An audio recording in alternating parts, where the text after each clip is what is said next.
Your body has a major biological blind spot. As far as your nervous system is concerned, it cannot tell the difference between a set of grueling hill sprints and a tough day at the office. Every physical and mental strain you experience drains into the exact same biological reservoir. A heavy lifting session, a missed night of sleep, and an urgent deadline all pour into a single stress bucket. When that bucket finally overflows, your body enters a state of allostatic load.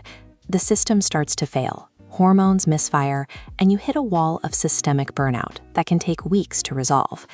Building a durable aerobic engine is about more than just training volume.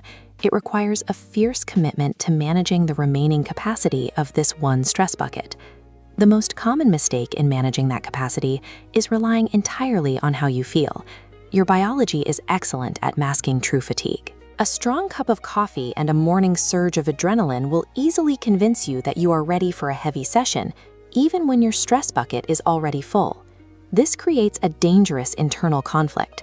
Your brain issues a clear go signal, completely unaware that the nervous system is actually struggling to maintain homeostasis. Trusting your subjective mood is a trap. To avoid a sudden physical breakdown, you have to measure the objective physiological signals happening beneath the surface. This graph illustrates the reality of supercompensation. Notice how the baseline level of fitness drops sharply during the actual workout. The exercise itself only causes damage. It is during the rest phase that the body actively rebuilds, gaining speed and strength. If you interrupt that upward curve with a moderate intensity ride or a handful of junk miles, you blunt the adaptive response before those gains are ever fully solidified. This middle ground, the intensity between your first and second lactate threshold, is known as the gray zone. Sports scientist Dr. Steven Seiler spent 20 years researching the specific toll this zone takes on the autonomic nervous system. This chart from Dr. Seiler's research tracks heart rate variability recovery times. Notice that a 30-minute moderate tempo ride drains your nervous system just as heavily as a brutal VO2 max interval session, but delivers only a fraction of the aerobic reward.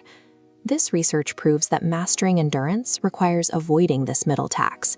You have to polarize your training, keep your easy days truly easy, so you have the biological capacity to go all out on the hard days.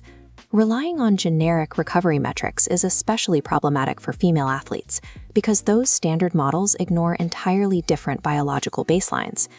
During the luteal phase of the menstrual cycle, high levels of estrogen and progesterone decrease blood plasma volume. This hormonal shift creates a direct, measurable change in resting heart rate variability.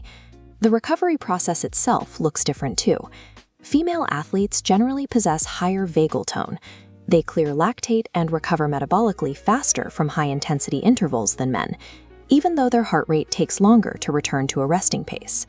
Accurately translating these unique physiological signals is a biological requirement for female athletes aiming to reach their maximum potential. The human brain simply cannot run the math on all of these competing signals at once. That is exactly why FitPA was built. It acts as an AI-powered stress translator. This interface shows how the platform synthesizes your chronic training load, your recent fatigue, and your daily heart rate variability and sleep metrics.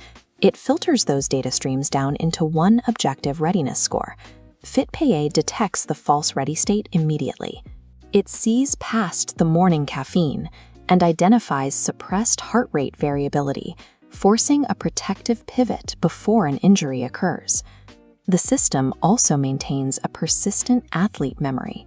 It tracks your active injuries, your chronic medical conditions across every conversation, seamlessly adapting your plan without ever needing a manual reset. It removes the guesswork of daily fatigue and delivers a data-driven assessment of what your biology can handle today. Here is how you put it to work.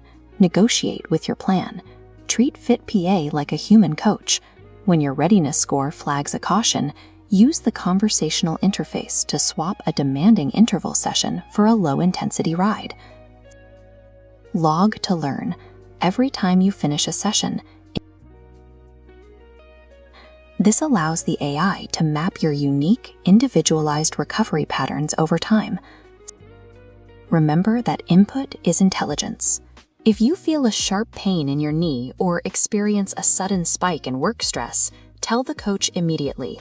Feeding that data into your persistent athlete memory prevents minor issues from cascading into long-term fatigue. Mastering your endurance means moving past the daily guesswork and finally learning to listen to the specific, objective signals of your own biology.